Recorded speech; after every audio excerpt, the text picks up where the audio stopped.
can't let the world know what I've found here. This changes everything. The sample arrived at my lab on a Tuesday morning in October 2003, packed in dry ice and labeled only with a tracking number and the words unknown primate field collection. No context, no collection site data, no researcher attribution, just 15 milliliters of whole blood in a sterile vial, accompanied by a single-page chain of custody form with half the fields left blank. My name is Dr. Sarah Kellerman. At the time, I was an assistant professor of molecular genetics at Oregon State University, running a small lab focused on primate evolutionary genomics. We specialized in analyzing genetic relationships between great ape species, tracing evolutionary divergence through comparative DNA analysis. It was niche work, underfunded and unglamorous, the kind of research that matters deeply to about 300 people worldwide. I almost sent the sample back. Anonymous submissions violated our protocols, but funding was tight, and the submission form included a wire transfer confirmation for $5,000, enough to keep our sequencing equipment running for 2 months. My graduate student, Marcus Webb, needed data for his dissertation. We were behind on rent for the lab space, so I logged the sample, assigned it a case number, and began the extraction protocol. By Thursday evening, I knew my career was over. I just didn't know it yet. Our lab occupied a cramped basement space in the Biological Sciences building, 3 rooms that smelled perpetually of ethanol and the particular chemical sweetness of DNA extraction reagents. We shared a thermal cycler with 2 other labs and had to reserve time on the sequencing equipment 3 weeks in advance. It wasn't glamorous, but it was ours. My daily routine was split between teaching undergraduate genetics courses, writing grant proposals that mostly got rejected, and supervising Marcus through the slow, meticulous work of his dissertation on bonobo genetic variation. He was a careful researcher, maybe too careful, the kind of graduate student who would run a protocol 3 times before trusting the results. That carefulness saved us, or maybe damned us, depending on how you look at it. The extraction process is straightforward. Lyse the red blood cells, isolate the white cells containing nuclear DNA, break down the cell membranes, separate the genetic material from proteins and other cellular debris, purify the DNA, quantify it, and prepare it for sequencing. Standard molecular biology, the kind of procedure you could teach to an undergraduate in a week. The first anomaly appeared during quantification. The sample contained an unusually high concentration of white blood cells, not abnormal necessarily, could indicate infection or immune response, but the cell morphology was strange, larger than human leukocytes, with an unusual nuclear structure that Marcus flagged during microscopy. "Dr. Kellerman, you should look at this," he said, pulling me over to the microscope. "The cells are intact, viable, but the nucleus to cytoplasm ratio is off, and there's this weird granulation I haven't seen before." I looked. He was right. The cells were odd, not pathological exactly, but not matching any primate samples in our reference collection. "Maybe contamination during field collection," I suggested. "Animal blood mixing with the target sample. We'll see what comes out in sequencing." We ran the extracted DNA through quality control. Concentration was good. Purity ratios were excellent. No obvious degradation. Whatever the source, the sample was pristine, professionally collected and preserved. We prepared sequencing libraries using standard Illumina protocols, targeting both mitochondrial DNA for quick species identification and nuclear genomic regions for deeper analysis. The sequencing facility at the university's genomics core could process our samples in about 72 hours. While we waited, I did what any responsible researcher would do. I tried to trace the sample's origin. The tracking number led to a commercial shipping company, but no sender information beyond a cash payment at a drop-off location in Portland. The bank transfer for our fee came from an LLC registered in Delaware, with no website, no phone number, no online presence. "Someone really doesn't want to be identified," Marcus observed. "Or they're testing us," I said. "Could be a colleague checking our protocols, seeing if we'd accept anonymous samples. Academic ethics trap. Should we stop?" I should have said yes. Every institutional guideline said yes. But I was curious and broke and convinced this was probably just some elaborate test that I'd laugh about at the next conference. "We'll run the analysis," I decided. "But we document everything. If this is a setup, I want a paper trail showing we followed every protocol correctly." The sequencing results came back on Friday afternoon. Marcus downloaded the raw data files, ran them through our quality control pipeline, and began the preliminary alignment to reference genomes. I was in my office writing a grant proposal when I heard him shout from the lab. Not call out, shout. The kind of involuntary sound you make when something breaks your understanding of reality. I ran to the lab. Marcus was staring at his computer screen, face pale, hands shaking slightly. "Sarah, you need to see this. Right now." The mitochondrial DNA sequenced cleanly. That was the first thing Marcus showed me. A full mitochondrial genome, high coverage, minimal ambiguous base calls. Clean data is rare enough to be satisfying, but it was the alignment results that had made him shout.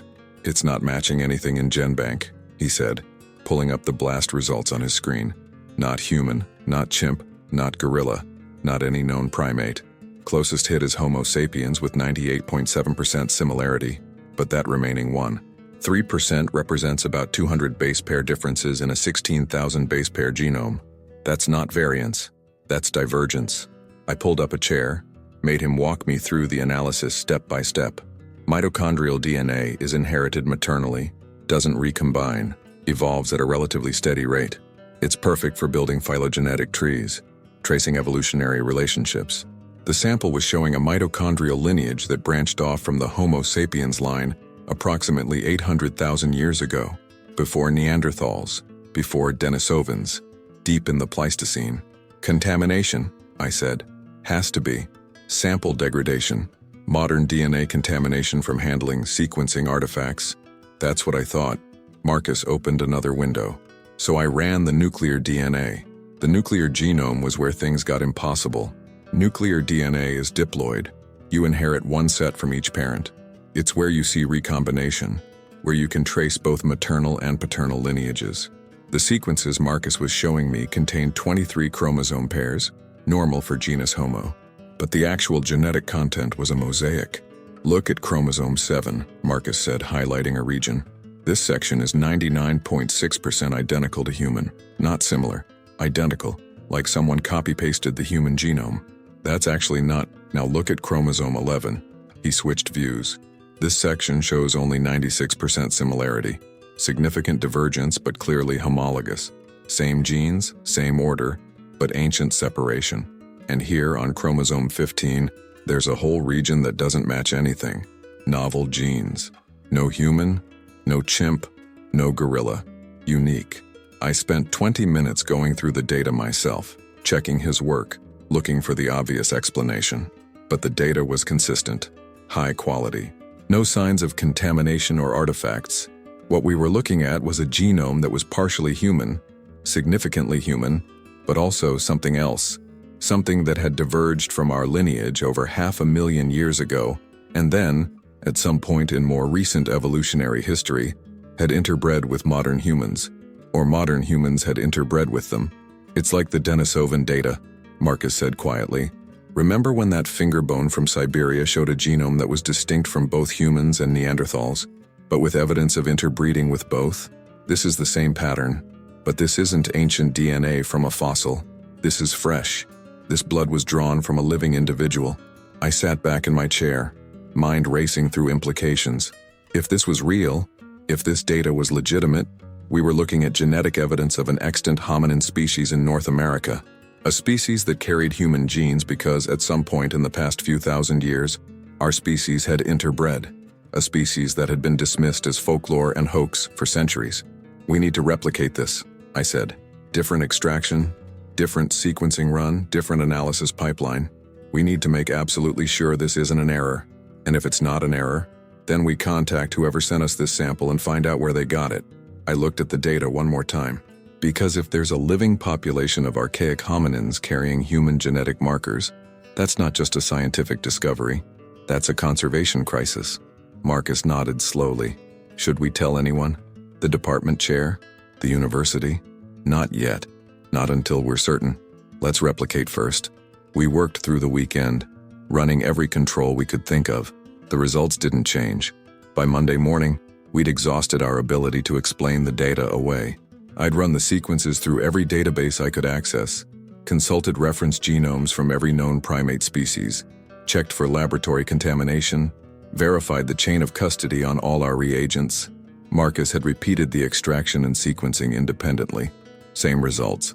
The sample contained DNA from a living individual who was genetically distinct from Homo sapiens, but carried significant human genetic material through historical interbreeding.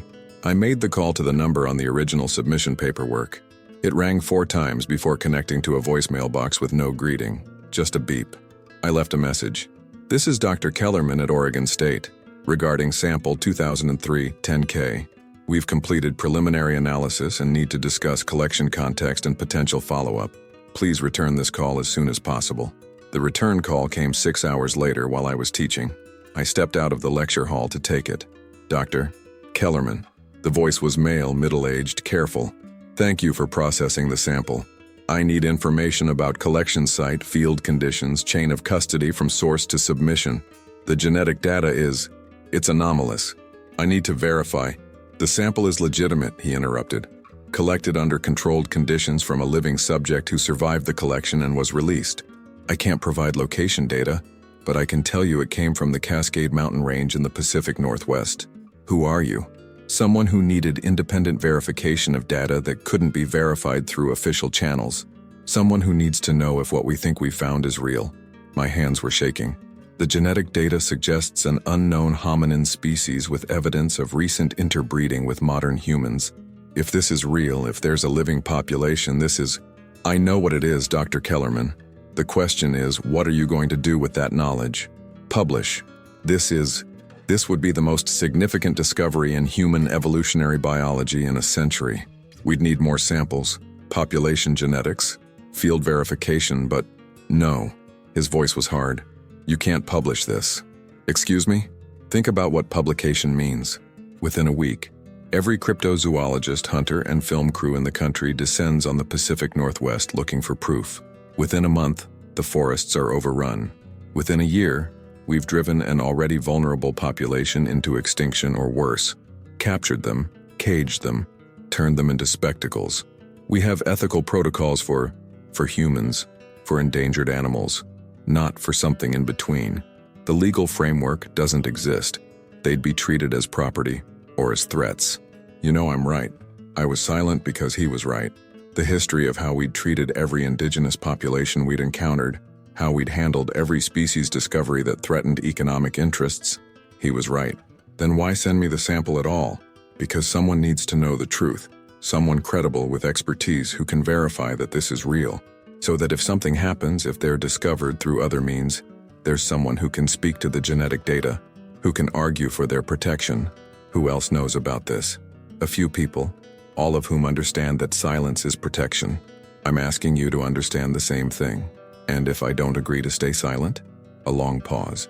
Then I hope you've documented your research very carefully, Dr. Kellerman, because it's going to be scrutinized in ways you can't imagine. He hung up. I stood in the hallway outside my classroom, phone in hand, understanding that I'd just been offered a choice between scientific truth and ethical responsibility, and that both options would cost me everything. I didn't sleep that night. Instead, I sat in my office reviewing the data, the implications, the impossible choice I was facing. Marcus found me there at 6 a.m, having apparently had the same sleepless night. I've been thinking about Rosalind Franklin, he said, dropping into the chair across from my desk. The DNA structure researcher? She did the X-ray crystallography work that revealed the double helix. Watson and Crick used her data without permission and published first. She died young, never got full credit. Everyone remembers Watson and Crick. He rubbed his eyes. My point is, we have data that could rewrite textbooks. Data we earned through careful analysis. And someone's asking us to bury it. Someone's asking us to protect a species that could be destroyed by that publication. Maybe. Or maybe that's rationalization. Maybe we're being manipulated into silence by someone with a different agenda. It was a fair point. I knew nothing about my caller except that he'd paid us and apparently had access to biological samples from a potentially undiscovered species. His motives could be anything from conservation to cover-up. We need more information, I decided. I'm going to reach out to colleagues, carefully, see if anyone else has encountered anything like this. I started with Dr. James Whitfield, a primatologist at UC Berkeley who'd spent 30 years studying great ape evolution. We'd collaborated on a paper about chimpanzee genetic diversity. I trusted him. I sent him an encrypted email with a hypothetical scenario. If you had genetic data suggesting an unknown hominin species with evidence of modern human admixture, what would be the appropriate publication and conservation protocol? His response came within hours. Sarah, if you have such data, do not publish without extensive consultation. Contact me immediately. This has implications beyond your institution's capacity to handle. I called him, laid out what we'd found in general terms, without revealing the full scope. His advice was stark. Bring this to the NIH, to the Smithsonian, to someone with institutional authority to handle discovery of this magnitude. This isn't a small lab finding. This requires coordination across multiple agencies: conservation, legal, ethical review. If you try to publish independently, you'll be destroyed professionally. The scrutiny will be instant and merciless. What if the goal is protection, not publication? Then you need lawyers and ethicists, not geneticists. Sarah, you're in dangerous territory. Data this significant attracts attention from people with agendas you can't predict. That same week, I started noticing things. A car parked across from my apartment that hadn't been there before. A colleague mentioning that someone had called asking about my research focus. A technical issue with my university email that required IT to verify my recent communications. Marcus noticed too. Someone accessed the lab server last night from an external IP. They tried to cover it, but the logs show a 2-hour window where our data directories were open. Did they take anything? Copied files, including our sequencing data from the unknown primate sample. We looked at each other, both understanding that we were no longer in control of the situation. I called the mysterious number again. This time a different voice answered. Female, professional, cold. Dr. Kellerman, we were hoping you'd exercise better judgment. Who is this? Did you really think you could send inquiries to UC Berkeley about unknown hominin species without triggering alerts? Did you think your email was private? Your lab secure? A pause. You were given data in confidence with a simple request: verify and protect. Instead, you've been shopping it around the academic community. I haven't. Stop. Here's what happens next. You delete all sequencing data related to sample 2003-10K. You destroy all physical samples. You publish nothing. You discuss this with no one. And if I refuse, then your career ends. We'll make sure of it. The threat wasn't subtle. That night, my department chair called me at home. Sarah, we need to talk about some concerns that have been raised about your lab protocols. What concerns? There's been a complaint filed with the Institutional Review Board. Questions about your handling of anonymous biological samples. Potential ethical violations regarding human subjects research.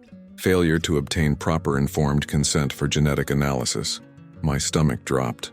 That sample was submitted as non-human primate research. Unknown species identification. That's within our standard protocols. The complaint alleges you had reason to believe it might contain human genetic material and proceeded without IRB approval. That's a serious violation, Sarah. The university has to investigate. I understood immediately what was happening. The IRB investigation would require me to produce all documentation, all data, all analysis related to the sample. Everything would be examined, questioned, and most critically, everything would become part of a university record that could be subpoenaed, leaked, or used to discredit my work. If I cooperated fully, I'd expose the data I was being pressured to hide. If I refused to cooperate, I'd be fired for ethical violations. Marcus came to my office the next morning. He'd received a call from his dissertation committee chair. Questions about his research integrity, suggestions that his data might be fabricated, concerns about his readiness to defend his dissertation. They're coming after both of us, he said, voice tight with controlled anger. Systematically destroying our credibility so that even if we do publish, no one will believe us. I'm sorry, Marcus. You got pulled into this because of my decision to process that sample. Don't. I'm a researcher. I saw the data. I made my own choices. He sat down. But we need to decide, are we fighting this or capitulating? I'd spent the previous night thinking about nothing else. About scientific duty versus ethical responsibility. About the value of knowledge versus the cost of that knowledge. About what it means to be entrusted with a truth that could destroy what it reveals. I've been reading about the Tassidae people, I said. The isolated tribe in the Philippines that was discovered in 1971. Within years, their isolation was destroyed. Their culture was disrupted. Tourists, researchers, journalists, everyone wanted access. Some anthropologists now argue the kindest thing would have been to leave them undiscovered. You think that applies here? I think there's a reason why an intelligent species capable of producing individuals who can survive in modern wilderness without detection has remained hidden. They've chosen invisibility. They've developed strategies for avoiding human contact over thousands of years. And we have data that could make that invisibility impossible. I pulled up the genetic sequences on my computer one more time. The mosaic pattern of ancient and modern, divergent and shared, evidence of a species that had existed alongside ours, had even interbred with ours, and then had chosen, or been forced, to disappear into the margins. There's DNA evidence of at least 3 separate admixture events, I said, pointing to the data. Here, approximately 12,000 years ago. Here, about 4,000 years ago. And here, within the last 200 years. Each time, genetic exchange followed by separation. They keep moving away from us, Marcus. They keep choosing isolation. And every time we encounter them, we push them further into the wilderness. So we're just going to destroy the most significant genetic discovery of our lifetimes? I'm going to protect a species that's been protecting itself for millennia. That's the ethical choice. I looked at him. I'm going to delete the data, destroy the samples, and take whatever professional consequences come. You don't have to follow me. You can claim I did this without your knowledge, that you're a victim of my ethical lapse. Marcus was quiet for a long time. Then, my dissertation is already ruined. Might as well ruin it for the right reasons. We began the systematic destruction of evidence on a Wednesday afternoon. Marcus deleted all sequencing files from our lab servers, wiped the backup drives, destroyed the physical storage media. I incinerated the remaining blood sample in the lab autoclave, cleaned the extraction equipment with bleach, discarded the contaminated materials as biohazard waste. We documented nothing, left no paper trail, made it impossible to verify that the sample had ever existed. The IRB investigation moved forward anyway. I was placed on administrative leave pending review. My access to the lab was revoked. My ongoing grant applications were frozen. Marcus was barred from using university facilities for his research. The department chair was apologetic but firm. Until this is resolved, the university has to protect its interests. I'm sure it's all a misunderstanding, but protocol requires...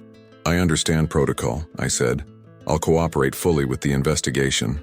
What I didn't tell him was that there was nothing left to investigate. No data, no samples, no evidence beyond our memories and our handwritten notes, which I'd already burned in my fireplace at home. The mysterious caller contacted me one final time. Smart choice, Dr. Kellerman. Who are you? Really? Someone who's been protecting these populations for longer than you've been alive. Someone who's watched too many well-meaning scientists nearly destroy what they claim to want to study. Someone who knows that the best protection is ignorance. There were human genes in that sample. Evidence of recent interbreeding. That means there's been contact, recent contact, between your protected population and modern humans. Yes, which means the separation isn't complete. The isolation isn't working. Eventually someone else will get a sample, someone else will sequence it, someone less willing to stay quiet. Perhaps. Or perhaps the population is learning to be more careful, adapting, evolving not just biologically but behaviorally. Moving deeper into wilderness areas that humans are still reluctant to enter. A pause.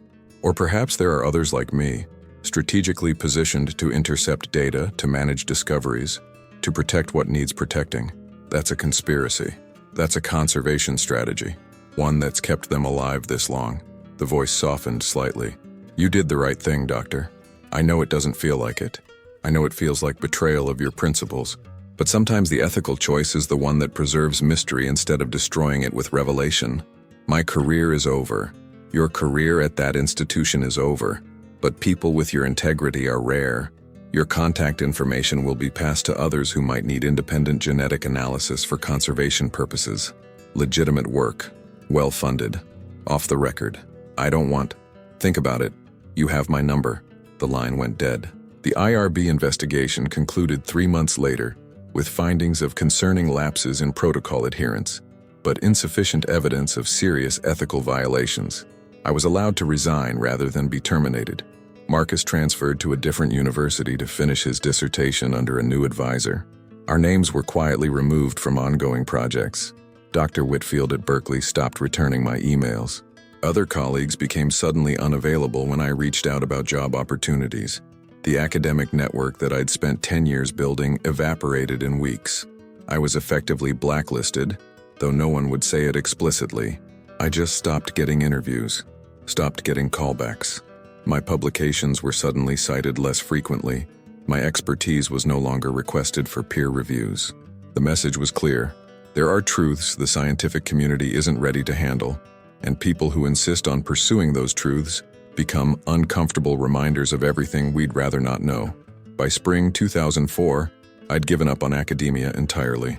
I took a position as a high school biology teacher in a small town in eastern Oregon, the kind of place where everyone knows everyone, where the nearest university is 3 hours away, where my PhD made me overly qualified and vaguely suspect.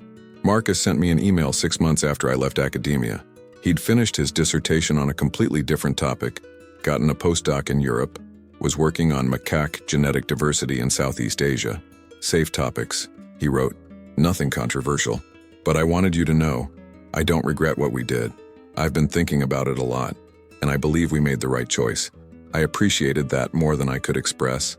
My life became small and quiet, teaching teenagers about Mendelian inheritance and basic ecology, grading papers, advising the science club, living in a rental house with a view of the Wallowa Mountains, where on clear nights you could see more stars than sky.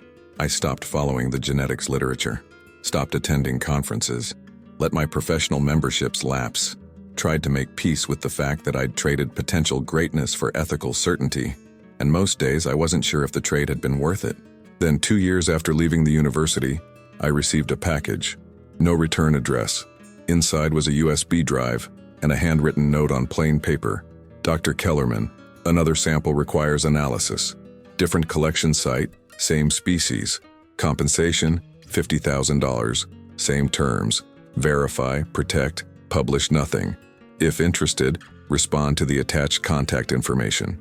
I held the USB drive, knowing it probably contained genetic data, probably another impossible genome, probably another choice between knowledge and silence. I thought about the blood sample I'd incinerated, the career I'd destroyed, the discovery I'd buried, the species I'd protected by refusing to expose them. I thought about what my mysterious caller had said, that there were others doing this work, quietly managing discoveries, intercepting data, protecting what needed protection. A shadow conservation effort operating outside official channels, outside published literature, outside the normal structures of scientific knowledge. It was everything I'd been trained to oppose. Secret research, unpublished data, knowledge held by a select few. It violated every principle of open science and peer review that I'd built my career around.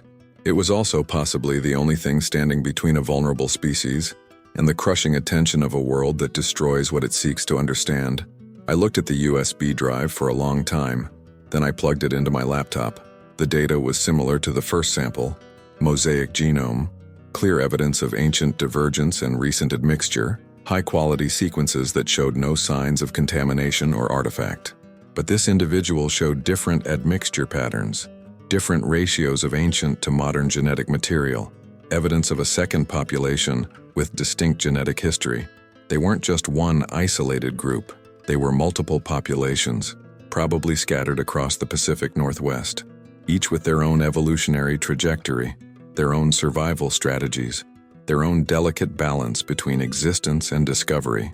And someone was systematically documenting them while keeping them hidden, building a genetic database that would never be published, knowledge that would be preserved but never shared, protection through silence. I closed my laptop and sat in the darkness of my small house, listening to the wind in the pines outside my window. Somewhere out there in the wilderness, individuals who were partly human and partly something older than humanity were living their lives in secret, protected not by laws or land reserves or conservation programs, but by people like me who chose silence over recognition. I picked up my phone and dialed the number on the note. "I'll do the analysis," I said when the line connected. "Same terms. Thank you, Dr. Kellerman. But I have one condition." "Yes?" "Someday, when they're truly protected, legally, socially, permanently, this data needs to be released, not destroyed, preserved, so that future generations can understand what we chose to protect." A long pause. "Agreed." Everything is archived. Everything is preserved. Just not published. Then send me the sample. That was 21 years ago. I'm 59 now, still teaching high school biology, still living in the same small town. I've analyzed 17 more samples over the years, each one adding pieces to a picture that will never be made public in my lifetime. What I can tell you, what I'm allowed to say, is this. They're not a single species. They're at least 3 distinct lineages, each separated for hundreds of thousands of years, each with their own genetic signatures and their own histories of admixture with modern humans. They've been interbreeding with us occasionally, sporadically, probably not by choice, for at least 15,000 years. The genetic data suggests population sizes that are critically small, maybe a few hundred individuals total across all groups, distributed across wilderness areas in the Pacific Northwest, possibly extending into British Columbia and Northern California, vulnerable to habitat loss, climate change, genetic bottlenecks, all the usual threats that face any rare species, but also vulnerable to discovery, to publicity, to the well-meaning conservation efforts that would bring cameras and researchers and tourists and ultimately destroy the very isolation that's kept them alive. So the data stays hidden. The samples are processed in small labs like mine. Retired academics, independent researchers, people who've already lost their careers and have nothing left to lose. The knowledge is preserved but not shared. A biological secret maintained by people who understand that sometimes protection means silence. Marcus emails me occasionally. He's a full professor now in Amsterdam, published extensively on primate genetics, respected in his field. He never mentions what we found that October in 2003, but every few years he sends me a paper on conservation ethics, or indigenous knowledge protection, or the rights of non-human persons. His way of saying he's still thinking about it. His way of asking if I still believe we made the right choice. I do, most days. There are moments, usually late at night, usually after grading a test where half my students still can't explain basic evolutionary concepts, when I wonder what would have happened if we'd published. If we'd presented our data at a conference submitted to Nature, let the scientific community scrutinize and verify and debate. Would it have helped? Would it have led to protection through official channels, through legislation, through the normal mechanisms of conservation biology? Or would it have led to exactly what my mysterious caller predicted? Forests overrun with searchers, populations driven to extinction or captivity, a species destroyed by the revelation of its existence? I'll never know. The choice was made. The data was destroyed. The career was ended. And somewhere in the mountains I can see from my kitchen window, individuals who are partly human and partly something stranger than human are living their lives in continued secrecy, protected by a conspiracy of silence maintained by people they'll never meet. The USB drive from my most recent sample sits in my desk drawer, analyzed, documented, erased. The subject was female, approximately 35 years old based on telomere length, showing genetic markers from both ancient divergent lineages and recent human admixture. She's someone's daughter, maybe someone's mother, living somewhere in the wilderness, avoiding detection, carrying genes that tell a story of survival and adaptation, and the complicated intersection of our species with theirs. I won't tell that story. Neither will the dozen other researchers doing this work. We've all made the same choice, to know something extraordinary exists and to protect it by never speaking its name.